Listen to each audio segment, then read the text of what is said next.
12:13 de este jueves 24 de octubre del 2013. Continuamos con nuestra programación habitual. Ahora hablamos en confianza, porque ya está con nosotros aquí en los estudios de Parpallo, la radio, Sonia Blanco. Muy buenos días. Hola, muy buenos días. ¿Qué tal? Vamos a hablar de algo muy importante y que tiene que ver con lo que yo estaba haciendo hace un momento. Que yo creo que hasta me lo han notado los... ¿Y lo que yo haré cuando salga de aquí? Sí. Vamos a hablar de la alimentación. En la alimentación en la población infantil. A ver, vamos a hablar de la alimentación, como bien decía Sonia, fuera de micrófonos, desde un punto de vista general, pero especialmente en la infantil. ¿Por qué? Porque es tan importante. Todos los hábitos que tú adquieres, a los sabores a los que te acostumbres, a comer de todo desde el principio, pues todo eso va a redundar en un beneficio para mañana, por supuesto, si lo estás haciendo bien, claro. O un perjuicio. Bueno, me parece que van a ir los... Van por ahí. Sí, yo me adelanto, como siempre, ya lo sabes. Bueno, pero es que ya nos conocemos desde hace muchos años. Tenemos simbiosis. Yo según entro aquí ya sabes ya, de qué voy a hablar. Exactamente.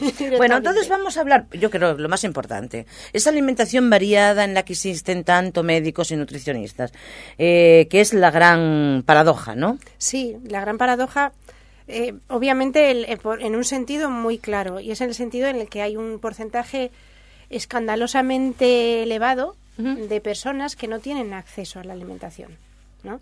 Y sin embargo, cuando hay el otro resto de población sí tenemos acceso, entonces eso acaba degenerando en una serie de problemáticas relacionadas con la alimentación, que ya no solamente es el problema de la obesidad y de ciertos trastornos de salud que va también íntimamente relacionado con este tipo de hábitos, sino también incluso con trastornos de alimentación en un sentido más psicológico, más mental, como por ejemplo la anorexia, la bulimia, ortorexia y de hecho es que siguen apareciendo nuevos trastornos relacionados con este tipo de cuestiones, ¿no? Y eso es la gran paradoja. Y quizás es una de las muestras que nos tienen que hacer pensar que en realidad disponer de los medios nunca es una condición suficiente, pero desde luego sí que es necesaria. Claro. Porque hablar de la importancia de la alimentación variada en aquellas poblaciones en las cuales no tienen acceso a esos medios, ya no estamos hablando de alimentación variada, estamos hablando de alimentación, claro. Es algo tremendamente absurdo. Ir a decirles que tienen que aprender a gestionar su alimentación, no. Lo que tienen es que disponer de los medios, porque es una condición totalmente necesaria. Sí, ahora bien, cuando disponemos de los medios, ¿cómo tenemos que gestionarlo? ¿No? A ver, ¿cómo lo hacemos? Efectivamente. Que eso es lo complicado, ¿no? Efectivamente. ¿Por qué no hablamos de esos hábitos alimentarios saludables? Fíjate, de hecho es que además quizás es una de las cosas en las que más se incide, ¿no? En las que más hincapié se hace, ¿no? ¿Qué hábitos son los saludables? Yo no, mi pretensión desde aquí, sobre todo porque no pretendo pecar de intrusionismo, no soy nutricionista, ¿no? No voy a plantear cómo hay que comer, ni qué hay que comer, ¿no? Sí. Pero sí me gustaría plantearlo desde un punto de vista de hasta qué punto es necesario individualizar dichos hábitos. Sí que es cierto que a lo mejor hay unas pautas, unos mínimos, pero es importante, muy importante siempre individualizar, porque lo que es bueno para mí no tiene por qué ser bueno para los demás. Ya. Entonces, mis hábitos, los hábitos que mi estilo de vida, ¿no? Puede generar que yo necesite establecer una serie de hábitos en mi alimentación que sean muy concretos, que no tiene nada que ver pero con no tiene nada que ver con otra persona que lleva un estilo de vida diferente o que tiene a lo mejor una manera de asimilar la alimentación de manera diferente a la que yo tengo. Sí. Al margen de que está bien las pautas generales que debemos de seguir de las verduras, de tal, de no y de comer, por supuesto, de hacer una dieta mediterránea y equilibrada y variada. Exactamente. Al margen de que eso nadie lo cuestiona. No, en absoluto. De hecho, es que además no lo podemos cuestionar no solo porque se dice que es bueno, sino porque está demostrado que lo es. Que lo es, exactamente. Desde el sobre punto todo de vista de manera fundamental. Saludable. Exacto. Pero entonces, desde ese punto de vista individual, ¿qué mínimos estamos hablando, no? Pues mira, quizás a lo mejor nos tendríamos que preguntar, en primera instancia, ¿qué es el exceso? ¿No? Porque a veces lo que se tiende a decir es que lo que no podemos es excedernos, ¿no? Que no podemos comer en exceso. Quizás el comer en exceso lo que nos tiene que hacer llevarnos es a plantearnos dos cuestiones que van siempre íntimamente ligadas. El exceso no solo tiene que ver con la cantidad de alimentos, sino también con la calidad del mismo. Sin duda. Es decir, no es lo mismo alimentarse, por ejemplo, de ciertas cuestiones o de ciertos productos como el ketchup, sí, ¿no? Que no quiere decir que no lo puedas comer, y otra cosa es, o sea, el ketchup en comparación, por ejemplo, pongamos con la verdura, Sí. ¿no? El exceso de ketchup no es proporcional al exceso de verdura. Es decir, tú si te alimentas de verdura todos los días, eso es estupendo. Si comes ketchup todos los días, no. No. Es Claro. decir, Ujú. la cantidad de la alimentación Yo- siempre tiene que ir en concordancia con la calidad de la misma. De la misma, por supuesto. Es una cuestión que siempre nos tenemos que cuestionarnos. Y luego, en cuanto a los hábitos, no solamente hay que personalizar, sino que es un poco como la noción de respeto, ¿no? El hecho de establecer un buen hábito para mí implica que tenga que también tener en cuenta los correctos hábitos de los otros, demás. ¿no? Efectivamente. Claro, claro. Porque la alimentación hay que entender que es de suma importancia para la salud. Y la salud no solamente es el bienestar físico, sino también el psicológico y el social. ¿No? Mira, estoy pensando ahora mismo, Sonia, en los pequeños, ¿eh? En los pequeños. Tú, como psicóloga, te pediría un consejo. ¿Qué consejo le podemos dar a una madre? Y yo imagino que esta pregunta te la habrán hecho muchísimas veces, cuando el niño, yo no quiero esto, y al final acaba comiendo las patatas fritas con el ketchup, por ejemplo. Sí. O los macarrones con el tomate, nada más. Pero bueno, que parece que es lo clásico, ¿no? La pasta, la patata, con las salchichas, o la hamburguesa, o la pizza. ¿Qué hacemos ante eso? Porque claro, estamos hablando de que estamos comiendo siempre de lo mismo, ¿no? Mira, es curioso. O cedemos, no cedemos, pero es que si no, no come. ¿Yo qué hago?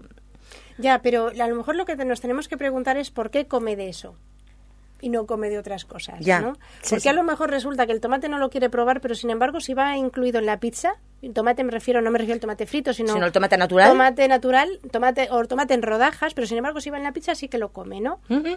Entonces, ¿qué es lo que está pasando? Porque probablemente eso tenga que ver no con una cuestión de sabores, sino con una cuestión de la manera en la que ha adquirido el hábito. El hábito. Exactamente. Por eso digo yo, entonces al final, esto es la pescadilla que se muerde la cola. ¿Lo come porque yo se lo doy porque al final se lo acabo dando? ¿O por O por la manera en la que yo se lo doy. O la manera en la que yo tengo de preocuparme por instaurar ese hábito. Claro. Cuando hablamos de que tiene que ser individualizado, por lo que tenemos que pasar es por las necesidades personales de cada uno y de cada individuo. A veces tendemos a obsesionar, como decía hace un momentito, obsesionarnos con la cantidad, Sí, ¿no? Y entonces entendemos que a lo mejor un niño o una niña lo llamamos mal comedor porque come poca cantidad. sí. Pues sinceramente Bueno, eso deberíamos de dejar de obsesionarnos. Para de eso, mí eso es porque relativo. porque- Porque al comer, bueno, cada uno, oye... come lo que necesita. Come lo que necesita. Y sobre todo los niños. Sí. De manera Pero clara. es cierto que tendemos a mitificar o a estereotipar el come mucho, come poco. Ahí no come casi nada. Mira, comiendo en función de la cantidad y no vamos a la calidad. Claro, mira, para instaurar un hábito, lo más adecuado es que la persona sobre la que estamos fijando el objetivo, sobre la persona que tiene que instaurar ese hábito, no se sienta forzada a instaurarlo. Ujú. Como a ti te pueden decir muchas veces, tienes que dejar de fumar, que hasta que tú no quieras. No, exactamente. Y aún así ya sabemos lo que cuesta. Pues lo que cuesta, ¿eh? pero hasta que tú no te estás, Exactamente. no lo tienes muy claro. No pierdes ese hábito o lo podemos ver desde otro punto de vista. No adquieres el hábito de dejar de fumar. Claro. ¿No? Sí. Entonces, en el hábito de la alimentación es exactamente igual. Si tú obligas o fuerzas a comer determinados alimentos porque te están diciendo que es estrictamente necesario comerlo, Ujú. es la mejor manera de conseguir que se niegue a comerlo. Pues mira, al hilo de eso vamos a hablar de lo que puede suponer para Sí. algunas personas la hora de comer convertirse en una tortura el sentarse a la mesa. Claro, pero ¿por qué se convierte en una tortura? Mira, quizás vamos a plantearlo, porque me imagino que, bueno, como siempre, el tiempo no es algo que, Sí. de lo que Sí, andemos sobrados. últimamente, y además como hemos añadido espacios fijos, pues Sí. sí que es cierto. Mira, hay una serie de cuestiones que tenemos que considerar, ¿no? Por ejemplo, la primera, cuando hablamos de forzar los hábitos, lo primero que tenemos que tener en cuenta es la posibilidad, ya no solo de que a lo mejor al niño o a la niña es que ese sabor no le guste o le desagrade, Ujú. sino que a lo mejor presenta algún tipo de alergia o intolerancia. Ajá. Cada vez esto lo vamos conociendo más, ¿no? Pero parece que solamente estamos... En el paladar, el gusto no me exacto, gusta, no. Pero vamos conociendo más, por ejemplo, la existencia de la intolerancia al gluten, acerca de la celiaquía, la intolerancia a la lactosa. Es cierto. Que, a ver, que exista intolerancia de algunas personas no quiere decir, porque parece que ahora Sí. se intenta convencer que el gluten no es bueno o la lactosa no es buena. No es buena, no. A ver, hay personas que presentan intolerancia a eso, exactamente, a a esas ese tipo de sustancias, sí. pero no quiere decir que sea malo para todo el mundo. Exactamente. Pero a lo mejor existe algún tipo de intolerancia no solamente a estas dos sustancias, sino a cualquier otra cosa. A veces puede ser lo más inverosímil. Hay determinados frutos que son susceptibles de intolerancias o de alergias, como por ejemplo las fresas, el kiwi. De hecho, por eso suelen ser el melocotón. De una de las frutas, o son ese tipo de frutas concretas que más tarde se tienden a introducir o aconsejar introducir en la alimentación del bebé, precisamente por este peligro. Por la intolerancia que puede haber. Exactamente. Pues tenemos que tener en cuenta que a lo mejor que el rechazo del niño o la niña ante determinados alimentos no tenga que ver con una intolerancia. La intolerancia no necesariamente tiene por qué ir acompañada de una molestia gástrica o intestinal, de una nada sintomatología. relacionado exactamente con el aparato digestivo, a lo mejor es incluso con el estado de ánimo. Ya. Te entiendo perfectamente. Que los efectos secundarios de esa intolerancia se pueden manifestar en nuestro cuerpo en diversas formas sin necesidad de que tengamos que sentir náuseas o nos salgan granitos en la cara. Exactamente. ¿No? Exacto. Entonces es una cuestión que tenemos que tener en cuenta, que no exista alergia o intolerancia. Otro tipo de cuestión que también tenemos que tener en cuenta es la necesidad concreta, ¿no? Claro. Si vemos que el estado de salud es bueno, vemos que el niño está activo, física y psíquicamente, que el estado del pelo, de las uñas, de la piel es bueno, no nos obsesionemos con que come mucho, come poco. Come lo que necesita. Y también, en cuanto a come lo que necesita, también aseguremos que no está comiendo picando entre horas. No, claro. Eso por supuesto. Claro. Y un tercer punto que quizás es muchísimo más importante es que le demos ejemplo. Claro. Es decir, que en nuestro estado, que no le gritemos, que no le obliguemos, que no le forcemos y sobre todo, a ver, no podemos pretender que un niño coma pescado con todo el agrado del mundo si cada vez que nos ponen pescado delante, a lo mejor no decimos no quiero pescado porque no me gusta, pero vamos a poner caras, gestos. No pretendas que el niño coma judías verdes, frijoles, aquí en Asturias, no pedamos que el niño coma frijoles, tú cuando te pone el plato de frijoles, pues hacerle ascuas. Exactamente. Entonces, pues claro. Sonia, es un placer, pero es que se nos acaba el tiempo, se nos va volando. Lo sé. La semana que viene más, ¿vale? Por supuesto. Venga, un abrazo. Un abrazo.